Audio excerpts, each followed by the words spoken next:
turning setbacks into superpowers, the entrepreneur's secret weapon. Welcome to this special edition of the BlackCEO Podcast. Today, we're diving deep into the world of entrepreneurship, resilience, and personal growth.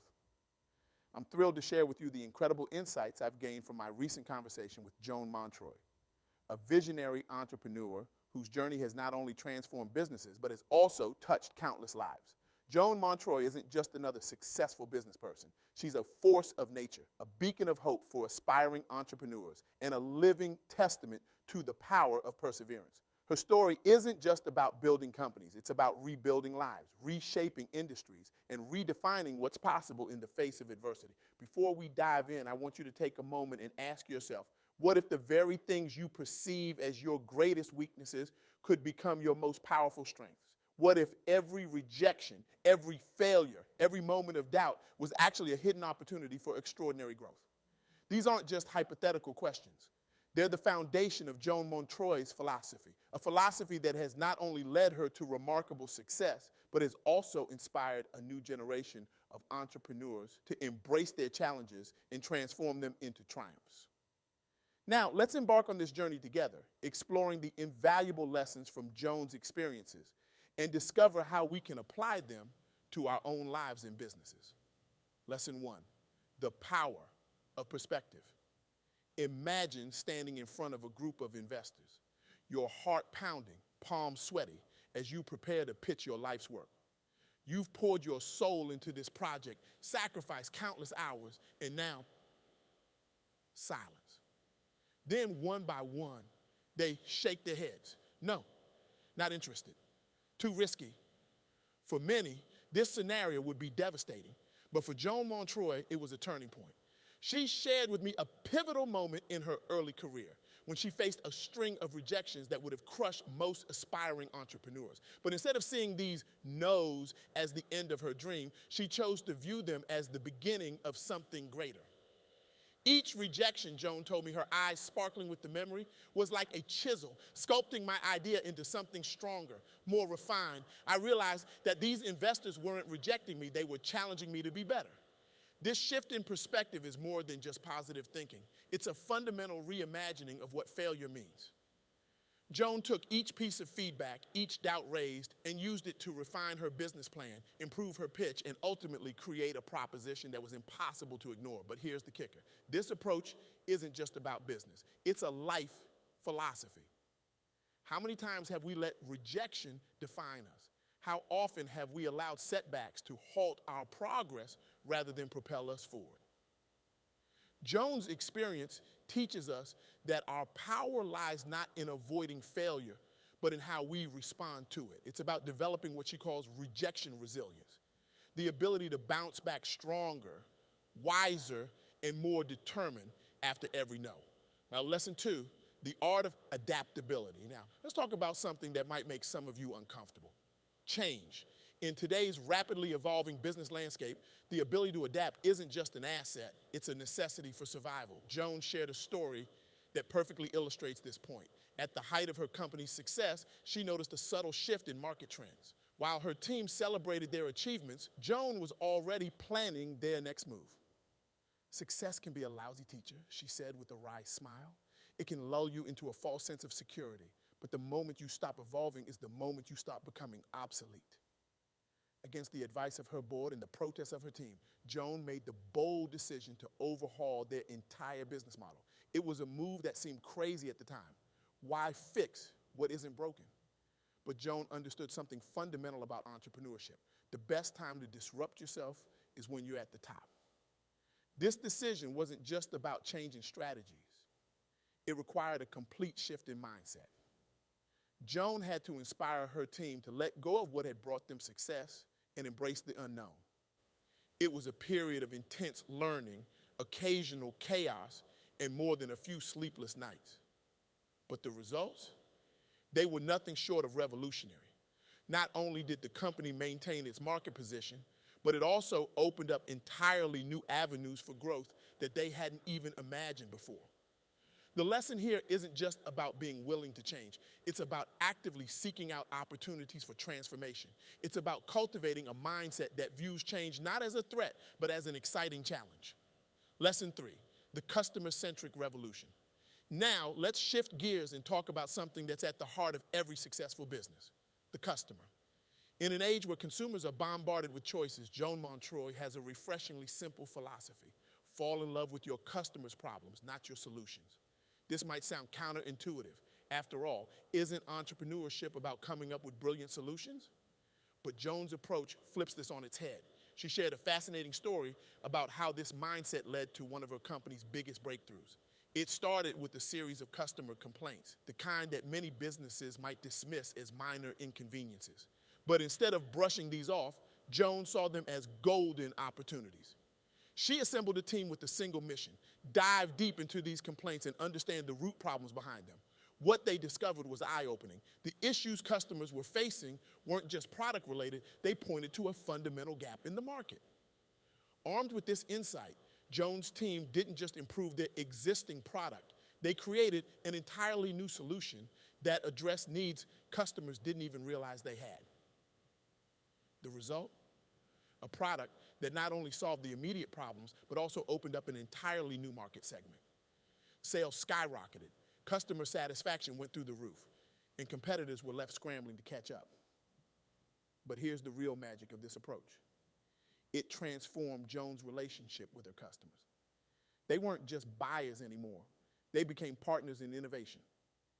This shift created a loyal customer base that felt heard, valued, and understood. Lesson 4, the power of authentic leadership.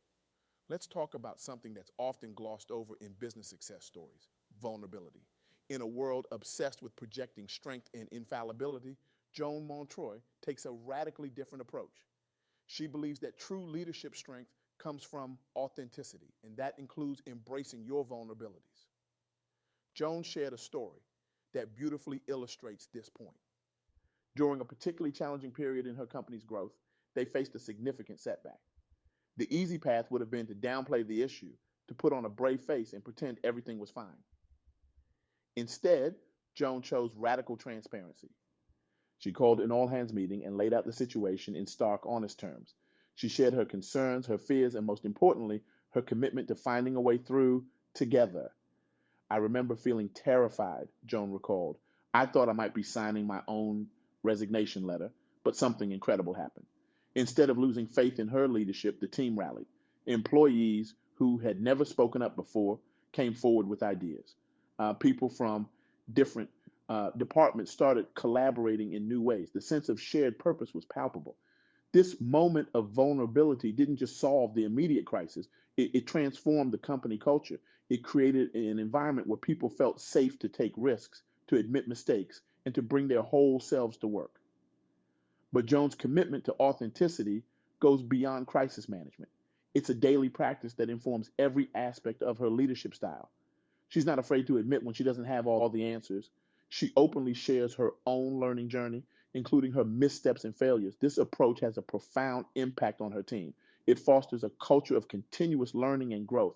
It encourages innovation by making it safe to experiment and sometimes fail.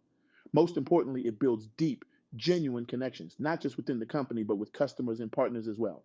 So in lesson 5, the balancing act: success and well-being.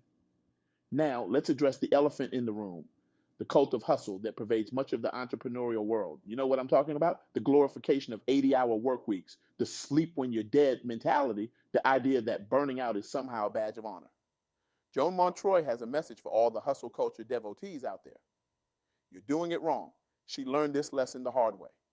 In the early days of her entrepreneurial journey, Joan bought into the myth that success required sacrificing everything else: health, relationships, personal interests. She worked around the clock, fueled by caffeine and sheer determination. And for a while, it seemed to work. The business was growing, investors were impressed, and Joan was riding high on a wave of apparent success. But then, as she put it, the bill came due. Joan hit a wall hard. Burnout isn't just feeling tired, it's a complete physical and emotional collapse. She found herself unable to make decisions, struggling with anxiety and depression, and watching helplessly as her once thriving business began to falter. This crisis forced Joan to completely reevaluate her approach to work and life. She realized that true sustainable success isn't about working harder. It's about working smarter and living fuller. Joan's comeback strategy wasn't just about business tactics. It was a holistic life overhaul. She started prioritizing sleep, incorporating regular exercise into her routine. And most radically, she started saying no a lot.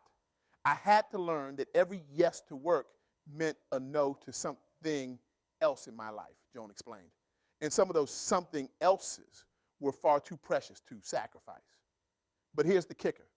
This new approach didn't just improve Joan's well-being, it catapulted her business to new heights. With a rested mind and a balanced life, she found herself more creative, more resilient, and frankly, more effective as a leader. Joan now advocates fiercely for what she calls sustainable success. This means building rest and recovery into your schedule, nurturing relationships outside of work, and pursuing interests that have nothing to do with your business. Lesson 6, the ripple effect of purpose-driven entrepreneurship. As we near the end of our journey through Joan Montreuil's insights, let's talk about something that ties everything together, purpose. In a world often driven by profit margins and market share, Joan challenges us to think bigger, to consider the impact our businesses can have on the world. Joan shared a story that perfectly encapsulates this philosophy. It was an ordinary day at her office when she received a letter from a customer. Now, customer feedback wasn't unusual, but this letter was different. It wasn't about product features or customer service. Instead, it was a heartfelt account of how Joan's product had fundamentally improved this person's life. The letter described how the customer, who had been struggling with a chronic health condition, found newfound independence and joy through using Joan's product. It wasn't just a testimonial, it was a vivid reminder of the real-world impact of her work. This letter became a turning point for Joan. It reignited her passion during a period when she had been feeling burnt out and questioning her path. But more than that, it sparked a fundamental shift in how she approached her business. Joan realized that her company wasn't just selling products, they were changing lives. This epiphany led her to redefine her company's mission, placing social impact at the core of everything they did. This wasn't just feel-good rhetoric, it transformed every aspect of the business. Product development now started with the question, how can we improve lives? Marketing shifted from touting features to telling stories of impact. Even hiring practices changed, with a new focus on bringing in people who were passionate about making a difference. The results were astounding.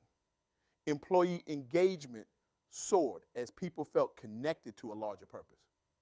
Customer loyalty deepened as they saw themselves as part of a movement, not just consumers. And yes, profits increased too. It turns out that purpose and profitability aren't mutually exclusive. But the most profound change was in Joan herself. She found a new level of fulfillment in her work, a sense of meaning that went beyond financial success.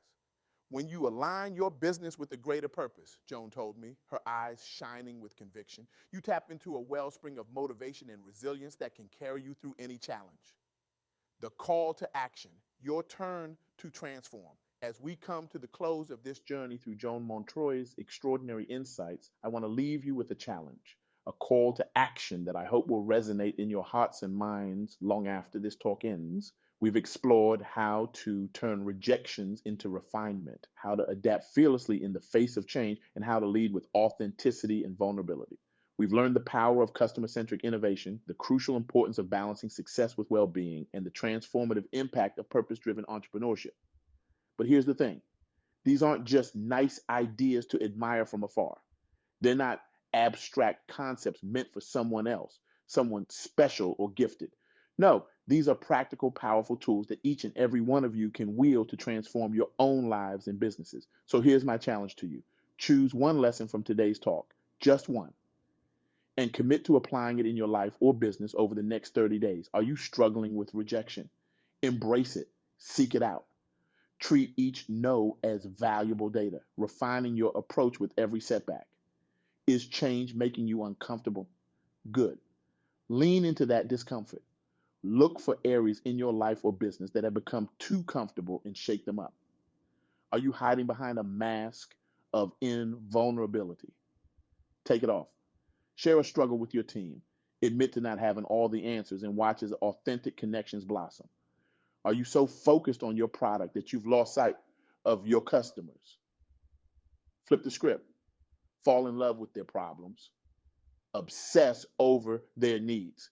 Innovation will follow. Are you burning the candle at both ends? Stop right now. Prioritize your well-being. Schedule time for rest, for relationships, for the things that light you up outside of work. And perhaps most importantly, ask yourself, what's the bigger purpose behind what I do? How can my work, my business, my daily actions contribute to making the world a little bit better? Here's the beautiful truth.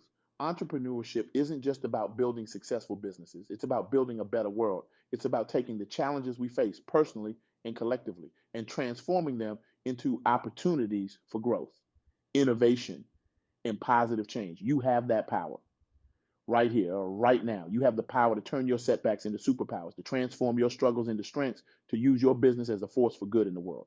So I ask you, will you accept this challenge? Will you commit to not just hearing these lessons, but living them? Will you join Joan Montreuil and countless others in redefining what entrepreneurship can be? The world is waiting for your unique contribution. Your struggles, your insights, your innovations have the potential to solve problems we haven't even recognized yet. But it starts with a choice, your choice to embrace these lessons and put them into action. As we close, I want you to imagine a world where every entrepreneur approached their work with this mindset. A world where businesses were driven not just by profit, but by purpose. Where innovation was fueled by a deep understanding of human needs. Where leaders led with authenticity and vulnerability. Where success was measured not just in dollars, but in lives improved and problems solved. That world is possible. And it starts with you. It starts today. It starts with the choice you make as you leave this talk. So I'll ask you one last time. Are you ready to turn your setbacks into superpowers? Are you ready to redefine what's possible in your life and your business? Are you ready to be part of a new wave of entrepreneurship that doesn't just change industries, but changes the world? The choice is yours. And I, for one, can't wait to see what you'll do with it. Thank you.